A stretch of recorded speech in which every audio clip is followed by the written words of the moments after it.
మీ IIM access keys ఎప్పుడైనా rotate చేశారా? AWS రికమెండెడ్గా 90 రోజులు దాటితే మీ AWS అకౌంట్ హ్యాక్ అయ్యే ఛాన్స్ చాలా ఎక్కువ.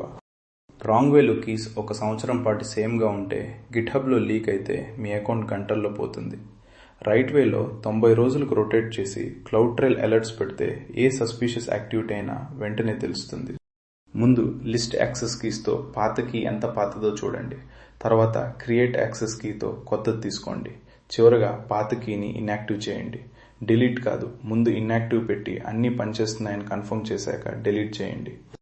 90 రోజుల లిమిట్కి AWS కాన్ఫిగ్ రూల్ సెట్ చేయొచ్చు. అది ఆటోమేటిక్లీ అలర్ట్ చేస్తుంది.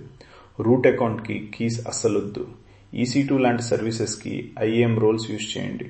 రోల్స్తో టెంపరీ క్రెడెన్షియల్స్ వస్తాయి. అవి ఆటోమేటిక్లీ ఎక్స్పైర్ అవుతాయి. కానీ IAM యాక్సెస్ కీస్ లాంగ్ లివ్డ్గా ఉంటాయి. మాన్యువల్లీ రొటేట్ చేయకపోతే ఎక్స్పైర్ అవ్వవు. అందుకే రోల్స్ మెరుగైనవి. ఇలాంటి AWS సెక్యూరిటీ టిప్స్ కోసం ఛానల్ సబ్స్క్రైబ్ చేయండి. బెల్ ఐకాన్ తప్పకుండా నొక్కండి.